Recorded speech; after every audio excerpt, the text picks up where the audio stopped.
नमस्कार दोस्तों, study buddies में आपका स्वागत है। आज हम डिफरेंस जानेंगे prime minister national relief fund जिसे 1948 में स्टैब्लिश किया गया था उसके बीच में, और पीएम केयर फंड जिसे 2020 में स्टैब्लिश किया गया है। इन दोनों के बीच में डिफरेंस क्या है। साथ साथ हम ये भी देखेंगे कि पीएम केयर फंड में कुछ कॉर्पोरेट सोशल रिस्पॉन्सिबिलिटी में छूट दी गई है। साथ साथ इस पीएम केयर फंड में FCRA जो एक्ट है, फॉरेन कंट्रीब्यूशन रेगुलेशन एक्ट 2010 का, उससे इसको एग्जाम्प्ट रखा गया है। इस बारे में हम आज डिस्कस करेंगे। और अगर आप हमसे आगे भी जुड़े रहना पसंद करते हैं तो प्लीज़ हमारे इस चैनल स्टडी बडीज को सब्सक्राइब ज़रूर करें। आइए अपनी डिस्कशन स्टार्ट करते हैं। पीएम केयर्स फंड और पीएम नेशनल रिलीफ फंड में क्या डिफरेंस है, इस बात को जानने के लिए हमें दोनों को जानना होगा कि पीएम केयर फंड क्या है और पीएम नेशनल रिलीफ फंड क्या है। तो पीएम केयर फंड की जो कहानी है वो 28 मार्च 2020 को स्टार्ट होती है। पीएम केयर फंड को स्टैब्लिश किया गया है कोरोना वायरस जो महामारी है उससे लड़ने के लिए, जो एक डिस्ट्रेस सिचुएशन जो क्रिएट हुई है उसको टैकल करने के लिए। करीब करीब 1.5 महीना हुआ है। इस फंड में हजारों करोड़ रुपए जो हैं वो डोनेशन में आए हैं। इसमें वो पैसा भी शामिल है जो मेजर कॉर्पोरेट्स ने दिया है, मतलब मेजर कॉर्पोरेट्स ने कंट्रीब्यूट किया है। ये जो मेजर कॉर्पोरेट्स जो कंट्रीब्यूट कर रहे हैं, इसकी दो खास बातें हैं कि भाई पहली बात तो ये है कि ये टैक्स फ्री होगा, उनके लिए बिल्कुल उन पे कोई टैक्स नहीं लगेगा। दूसरी बात है कि जो CSR है, कॉर्पोरेट सोशल रिस्पॉन्सिबिलिटी है, उसमें भी कुछ छूट दी गई है, वो हम आगे बात करेंगे। इसकी तीसरी बात ये है कि भाई इसको एग्जेम्प्ट किया गया है फॉरेन कंट्रीब्यूशन रेगुलेशन एक्ट से। फॉरेन कंट्रीब्यूशन जो रेगुलेशन एक्ट है, इसमें अगर मान लो कोई भी ऑर्गेनाइजेशन अगर बाहर से, विदेशों से अगर पैसा एक्सेप्ट करती है तो उसको रजिस्टर कराना होता है FCRA एक्ट के अंतर्गत। इस बारे में थोड़ा सा और जान लेते हैं। Foreign contribution regulation act FCRA 2010 में लाया गया था। फॉरेन फंडिंग जो है वॉलंटरी ऑर्गेनाइजेशन को भारत में मिलती है। जैसे हमारे यहाँ पे जो वॉलंटरी ऑर्गेनाइजेशन है, जैसे हमारे यहाँ NGOs हैं, नॉन प्रॉफिट ऑर्गेनाइजेशन है, उनको रेगुलेट करने के लिए FCRA एक्ट जो है वो बनाया गया है। और इसी FCRA एक्ट के तहत ही ये वॉलंटरी ऑर्गेनाइजेशन जो है, जो NGOs हैं, वो रेगुलेट होते हैं। देखिए, इसमें ये बात आपको जानने की है कि भाई अब इनको रेगुलेट करने की क्यों ज़रूरत है कि अगर बाहर से पैसा आ रहा है तो भाई इनका पर्पस ये है हेल्थ के उसमें ये फील्ड में काम कर रहे हैं, ये एजुकेशन की फील्ड में काम कर रहे हैं और बाकी फील्ड्स में काम कर रहे हैं। लेकिन गवर्नमेंट को कई बार ये लगता है कि ये पैसा जो है एंटी गवर्नमेंट एक्टिविटीज़ के तहत इसका इस्तेमाल हो रहा है, तो इसको रेगुलेट करना ज़रूरी है और इसको इम्प्लीमेंट किया जाता है मिनिस्ट्री ऑफ होम अफेयर्स के द्वारा।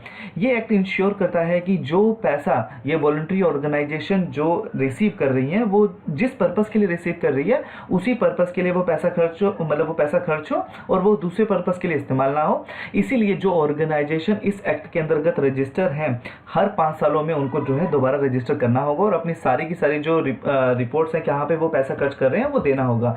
अगर इस बात से बचना है, देखिए पहली बात है कि भाई फॉरेन कंट्रीब्यूशन जो है, अगर मान लो उनको एक्सेप्ट करना है पीएम केयर फंड को, तो वो FCRA के अंदर, क्योंकि FCRA के अंतर्गत ही फॉरेन जो कंट्रीब्यूशन जो मिल रहा है उसको रजिस्टर किया जाता है, तो इससे बचने के लिए इसको एग्जाम्प्ट रखा गया है। अच्छा, ये भी बात है कि भाई इससे पहले हमारे देश में काफ़ी डिजास्टर आया, जैसे कि केरला में फ्लड्स आई थी, तो उस समय हमारे सेंट्रल गवर्नमेंट ने सीधा मना कर दिया था कि भाई हमारे को फॉरेन फंडिंग की ज़रूरत नहीं है, क्योंकि हम इतने लायक हैं कि भाई हम इतने कैपेबल हैं कि हम उन चीज़ों से निपट सकते हैं। प्राइम मिनिस्टर जो है इस फंड को जो है चेयर करते हैं और अपनी ऑफिशियल कैपेसिटी में वो नॉमिनेट कर सकते हैं 3 एमिनेंट पर्सन्स को जो रिलेवेंट फील्ड से हैं।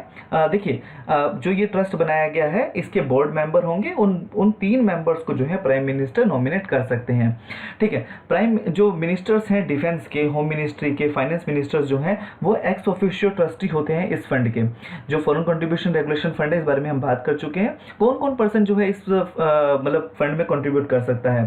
पहली बात ये ध्यान रखना, ये जो फंड है वो रिसीव करता है सिर्फ और सिर्फ वॉलंटरी कंट्रीब्यूशन। इसमें ये जरूरी नहीं है कि किसी को जबरदस्ती कंट्रीब्यूशन देना ही होगा। वॉलंटरी कंट्रीब्यूशन होगी, इंडिविजुअल कर सकते हैं, ऑर्गेनाइजेशन कर सकती हैं इसमें जो डोनेशन है। और इसमें कोई बजटरी सपोर्ट नहीं मिलता। बजटरी सपोर्ट को आपको मैं अगर एग्जांपल दूं, देखिए एक टाइम पे जो है निर्भया फंड की स्टैब्लिशमेंट की गई थी 500 करोड़ के साथ, जिसमें बजटरी प्रोविजन किया गया था 500 करोड़ का कि वुमेन्स के लिए, सेफ्टी के लिए उसका फंड को स्टैब्लिश किया गया था।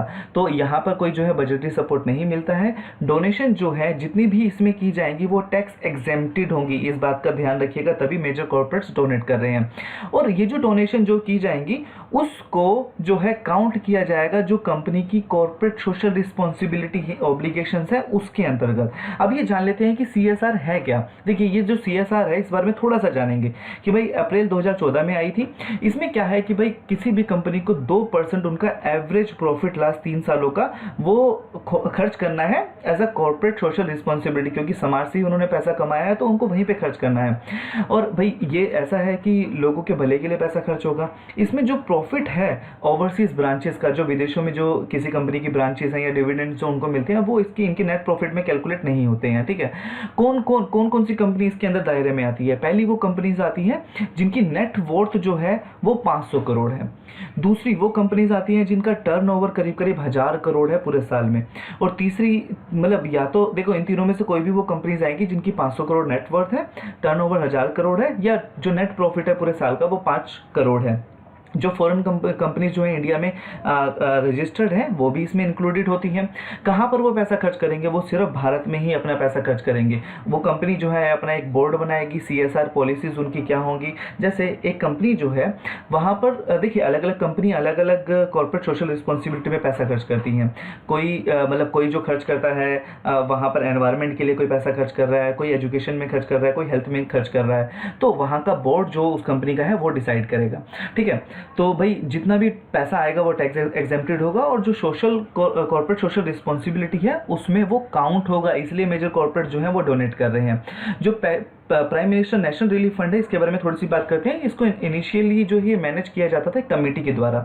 इस कमेटी में इंक्लूड होते थे प्राइम मिनिस्टर और उनके डिप्यूटी प्राइम मिनिस्टर। ठीक है, फाइनेंस मिनिस्टर, कांग्रेस के प्रेसिडेंट, क्योंकि ये 1948 में इसका इस्टेब्लिशमेंट की गई थी, और कांग्रेस जो है उस समय काफ़ी बड़ी पार्टी थी, तो उसके प्रेसिडेंट भी इसमें शामिल होते थे, और रिप्रेजेंटेटिव्स जो हैं टाटा ट्रस्ट के और एक इंडस्ट्री रिप्रेजेंटेटिव भी इसमें शामिल होते थे। पर हुआ क्या, 1985 में ये जो कमेटी है यहाँ से इन सभी को हटा करके ये सारा का सारा जो मैनेजमेंट है वो प्राइम मिनिस्टर या पीएमओ के हाथों में सौंप दिया गया कि भाई पीएमओ अब इनको जो है संभालेंगे। ठीक है, और वो अपने ही हिसाब से जितना जहाँ पे फंड खर्च करना है वो उनके डिस्क्रिप्शन पर निर्धारित रहेगा। जॉइंट सेक्रेटरी जो होंगे पीएमओ के, वो एडमिनिस्टर करेंगे इस फंड को। ठीक है, अच्छा क्या इंडिया के पास ऑलरेडी एक ऐसा फंड था या नहीं था जो कि सिमिलर ऑब्जेक्टिव्स का काम करता है, जैसे कि जो पीएम केयर कर रहा है? हाँ, हमारे पास एक ऐसा फंड था जैसे कि prime minister national relief fund है, जिसको 1948 में इस्टेब्लिश किया गया था। इसका काम ये था कि भाई जब पार्टीशन हुआ था 1947 में, तो जो लोग शरणार्थी भारत में आए थे उनकी हेल्प, मतलब उनके कल्याण के लिए, मतलब उनके वेलफेयर के लिए इस फंड का इस्तेमाल किया जाता था। पर उसके बाद जो है अब क्या, मतलब इस फंड का जो पैसा है इसमें जो आता है उसको कहाँ इस्तेमाल किया जाता है? ये अब इस्तेमाल किया जाता है उन फैमिलीज़ को रिलीफ प्रोवाइड करने में जो किसी नेचुरल कैलमिटीज़ में जिनकी डेथ हो गई है, या ऐसे विक्टिम्स जो मेजर एक्सीडेंट या रियॉर्ड्स के जो विक्टिम्स हैं उनको मदद करने में इस फंड का इस्तेमाल होता है।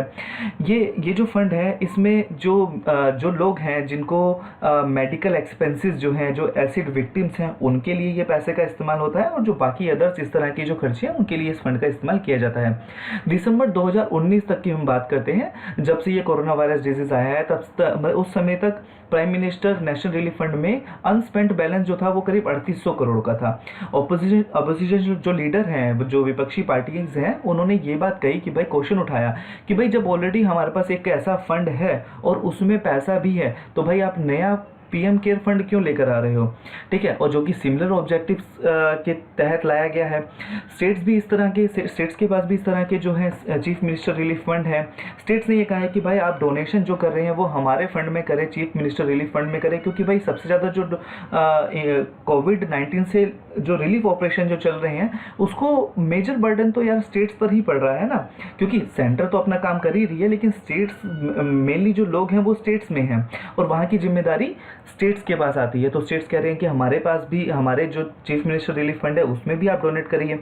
जो मिनिमम डोनेशन है prime minister national relief fund में वो 100 रुपये है, ये ध्यान रखिएगा। और जो पीएम केयर जो है वो छोटी से छोटी डोनेशन भी एक्सेप्ट करता है ₹10 की।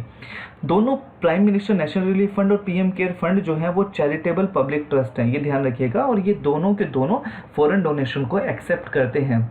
क्या डोनेशन आ रही है, इस बारे में थोड़ी सी बात कर लेते हैं। 45 डे हुए हैं अभी इसमें पीएम केयर फंड के अंदर काफ़ी बड़ी संख्या में जो है डोनेशन आई है। जैसे ही प्रधानमंत्री ने ट्वीट किया था तो उसी के 1 घंटे के अंतर्गत आईएएस की जो एसोसिएशन है उन्होंने 21 लाख रुपए डोनेट किए थे और अक्षय कुमार ने उस समय जो है 25 करोड़ रुपए डोनेट किए थे। पहले वीक में अगर हम बात करें जब ये फंड इस्टेब्लिश किया गया था, करीब करीब 6500 करोड़ रुपए जो है वो इस फंड में आए थे। हम मेजर कंट्रीब्यूशन थोड़ी सी बात कर लेते हैं। जैसे टाटा सन्स और टाटा ट्रस्ट ने जो है 1500 करोड़ की डोनेशन की है। अजीम प्रेमजी फाउंडेशन जो है विप्रो एंटरप्राइजेज उन्होंने 1125 करोड़ की डोनेशन की है। रिलायंस फाउंडेशन ने जो है 510 करोड़ की डोनेशन करी है। और जो पब्लिक सेक्टर कंपनीज हैं उन्होंने करीब 1000 करोड़ की डोनेशन करी है। अब पेटीएम ने कहा है, भले यहाँ पे आ रहा है कि भाई पेटीएम ने भी 500 करोड़ की डोनेशन करी है, तो लेकिन मैंने इस बारे में जब सर्च किया तो अपने को ये मिलता है कि भाई पेटीएम का टारगेट है कि वो 500 करोड़ की डोनेशन करेगा। देखिए 500 करोड़ की डोनेशन जो है ना उसके प्लेटफॉर्म से होकर के डोनेट हो सकती है, ठीक है। और हम ये देखते हैं आईटीसी ने 150 करोड़ करी, अडानी फाउंडेशन ने करी, इन सभी ने जो है बड़ी मेजर डोनेशन करी है, ठीक है। अगर हम आगे के मंथ की बात करते हैं, लैक्स ऑफ पब्लिक और प्राइवेट सेक्टर्स जो एम्प्लॉयज़ हैं वो उन्होंने अपनी एक दिन की सैलरी को जो है डोनेट किया है। लेकिन कुछ ये कह रहे हैं कि भाई हमारी बिना परमिशन के या हमारी नॉलेज के बिना ही, हमसे बिना बताए ही इस तरह की जो एक दिन की जो सैलरी है वो डोनेट कर दी गई है। और जो मेजर डोनेशन की अगर हम बात करें, भारत की जो सेना है उसकी तरफ से 500 करोड़ रुपए जो है defence ministry, army, navy, air force और डिफेंस पब्लिक सेक्टर यूनिट्स है उन्होंने करीब करीब 500 करोड़ डोनेट किया है इसमें। और 500 करोड़ जो है टाटा ग्रुप और रिलायंस इंडस्ट्री ने किया है। लेकिन इसमें आगे जो है कुछ कंट्रोवर्सीज भी आई हैं, ठीक है। वो कंट्रोवर्सीज वो कैसी हैं वो हम बात करेंगे। प्रोटेस्ट इस बारे में हो रहे हैं कि भाई रिलायंस ने करीब करीब भाई 500 करोड़ रुपए डोनेट किया है, लेकिन अपने ही जो एम्प्लॉयज़ हैं उनकी सैलरी देने के लिए उसके पास पैसे नहीं हैं। रेलवे ने 151 करोड़ रुपए डोनेट किए हैं पीएम केयर फंड में, लेकिन भाई जो माइग्रेंट वर्कर्स हैं उनको अपने राज्य में पहुंचाने के लिए उनसे पैसे लिए जा रहे हैं। तो यहाँ पर एक छोटी सी जो है कंट्रोवर्सीज आई हैं। सेंटर ने जो है रिस्पॉन्डेड नहीं किया है, काफ़ी ज़्यादा क्वेरीज उसमें आई हैं कि भाई ये पैसा कहाँ खर्च होता है पीएम केयर फंड का, और ये पैसा किस जगह किस रिलीफ के लिए ये इस्तेमाल हो रहा है। तो पीएम सेंटर की तरफ से कोई रिस्पॉन्सिबिलिटी नहीं है। तो यहाँ पर अकाउंटेबिलिटी और ट्रांसपेरेंसी का थोड़ा सा इशू है। एक सीनियर ऑफिसर ने ये बात कही थी द हिंदू न्यूज़पेपर को कि भाई जब हमारे पास एक अच्छा खासा अमाउंट आ जाएगा तो हम जो है अनाउंसमेंट कर देंगे। और भी क्या कंसर्न जुड़ी हैं इस फंड से लेकर के, हम इस बारे में भी डिस्कस करते हैं। पहली बात तो ये है कि भाई ये क्लियर ही नहीं है कि क्या ये आरटीआई एक्ट के एम्बिट में आता है, नहीं आता है, पहली बात। दूसरी बात ये भी क्लियर नहीं है कि क्या इसका ओवरसाइट किया जाएगा कैग के द्वारा, कंट्रोलर एंड ऑडिटर जनरल के द्वारा। पर हाँ ये बात तो ज़रूर है कि इसका ऑडिट जो है वो इंडिपेंडेंट ऑडिटर्स के द्वारा किया जाएगा। एक आरटीआई एक्टिविस्ट हैं विक्रांत तोंगड़, उन्होंने पीएमओ में एक आरटीआई क्वेरी लगाई थी क्योंकि पीएमओ ही जो है इस फंड को मैनेज करता है और रेगुलेट करता है, कितना पैसा कहाँ खर्च हो रहा है वो पीएमओ के डिस्क्रिप्शन पर ही है। तो उन्होंने एक आरटीआई क्वेरी लगाई पीएमओ में और पीएमओ ने उसको रिफ्यूज़ कर दिया, ठीक है। पीएमओ ने कहा कि सुप्रीम कोर्ट की एक ऑब्जर्वेशन का हवाला देते हुए उन्होंने ये कहा कि भाई इनडिस्क्रिमिनेट एंड इनप्रैक्टिकल जो डिमांड्स है आरटीआई एक्ट के अंतर्गत उसका डिस्क्लोजर करना बहुत ज़रूरी नहीं है। छोटी छोटी बातों को हम जो है हम नहीं बता सकते हैं। और जो बाकी आरटीआई क्वेरीज हैं उनको भी रिस्पॉन्स नहीं मिला है, क्योंकि एक स्टैट्यूटरी पीरियड है कि भाई 30 दिनों तक आरटीआई क्वेरी का जवाब देना ज़रूरी होता है, उनको अभी तक कोई रिस्पॉन्स नहीं मिला है, ठीक है। जो पीएम केयर फंड है, जो उसका जो पीएम केयर का जो वेब पेज है वो काफ़ी ओपेक है। उसमें ये नहीं मतलब बताया जाता कि सामने कि भाई कितना पैसा इकट्ठा हो गया है, डोनर्स कौन कौन है, एक्सपेंडिचर उस फंड का कहाँ हो रहा है, और साथ साथ में जो बेनिफिशरीज हैं वो कौन है। मतलब बेनिफिशरी से हमारा मतलब ये है कि भाई अगर पीएम केयर फंड का इस्तेमाल हो रहा है तो वो जो भी प्रोडक्ट खरीदे जा रहे हैं वो किस कंपनी से खरीदे जा रहे हैं और कितने रुपए में खरीदे जा रहे हैं। जो prime minister national relief fund है वो प्रोवाइड करता है annual donation and expenditure information. उसमें भी ये बात नहीं बताई जाती कि भाई इसका ब्रेकअप करके नहीं बताई जाती कि कितना कितना पैसा कहाँ खर्च हो रहा है, बस एनुअली ये बताया जाता है कितना पैसा डोनेट मतलब हमारे को मिला है और कितना पैसा खर्च किया है। जो पीएम केयर के फंड के जो ट्रस्टी हैं, ठीक है, जिनके हाथ में ये सारा कुछ है, वो अवेलेबल भी नहीं है पब्लिक स्क्रूटिनी के लिए कि उनसे कुछ क्वेश्चंस किए जाएं। पीएम केयर फंड का जो है वेब पेज ये है, ठीक है, जहां पर डोमेस्टिक डोनेशन, फॉरेन डोनेशन और फॉरेन डोनेशन पहले क्रेडिट डेबिट कार्ड से की जा सकती है, दूसरा जो है स्विफ्ट के उससे की जा सकती है। ये prime minister national relief fund का जो है ये वेब पेज है। जो डिसीजन है कि भाई अलाउ करना अनकैप्ड कॉर्पोरेट डोनेशन का, ध्यान रखिएगा, कॉर्पोरेट डोनेशन जो है वो मिल रही है वो तो बहुत अच्छी बात है, लेकिन उसकी कोई कैप नहीं है कि वो कितनी डोनेशन कर सकते हैं, और उस डोनेशन को जो है CSR एक्सपेंडिचर के अंतर्गत काउंट कर देना है। ये फैसिलिटी जो है prime minister national relief fund के अंतर्गत जो है वो नहीं थी, और या तो CM रिलीफ फंड के अंतर्गत भी नहीं है। तो ये जो स्पेशली इस PM केयर फंड के अंदर दी गई है, मैं आपको दोबारा एक बार मैं बता देता हूँ। ये इस बात का डिसीजन लिया गया है कि भाई हमारे कॉर्पोरेट जो है वो कितनी भी डोनेशन कर सकते हैं, और वो जो पैसा डोनेट करेंगे वो CSR एक्सपेंडिचर में काउंट होगा। ठीक है, ये फैसिलिटी जो है prime minister national relief fund में नहीं थी, और जो चीफ मिनिस्टर की जो रिलीफ फंड है उसमें भी ये नहीं है। तो इन दोनों को तो फंड उतना मिलेगा ही नहीं, इसको मिलेगा। ठीक है, और इसके अलावा ये ना जो गवर्नमेंट की जो गाइडलाइंस हैं, जो पहले से जो CSR की जो गाइडलाइंस है उसके भी अगेंस्ट जाता है, क्योंकि भाई उसके अंतर्गत तो ये बात बोली गई है कि भाई कॉर्पोरेट सोशल रिस्पॉन्सिबिलिटी में जितना भी पैसा आएगा वो गवर्नमेंट स्कीम को फंड करने में उसका इस्तेमाल नहीं किया जाएगा। ठीक है, गवर्नमेंट का पैनल जो है पहले बैठा था, उसने भी मतलब इस बात को जो है एडवाइस किया था कि भाई prime minister national relief fund के अंतर्गत जो है कॉर्पोरेट सोशल रिस्पॉन्सिबिलिटी के कंट्रीब्यूशन को एक्सेप्ट नहीं किया जा सकता। उन्होंने ग्राउंड ये दिया था कि अगर ऐसा होता है कि भाई prime minister national relief fund में कॉर्पोरेट सोशल रिस्पॉन्सिबिलिटी का जो कंट्रीब्यूशन है उसको एक्सेप्ट किया जाएगा, तो ये जो कॉर्पोरेट्स होंगे वो डबल बेनिफिट उनको मिलेगा। पहली बात है उनको टैक्स एग्जम्पशन मिल जाएगा। ठीक है, और दूसरी बात है कि भाई वो CSR के बेनिफिट को भी वहाँ पर काउंट करवा देंगे। ठीक है, तो ये रिग्रेसिव इंसेंटिव होगा, मतलब ये इंसेंटिव जो है प्रोग्रेसिव नहीं होगा।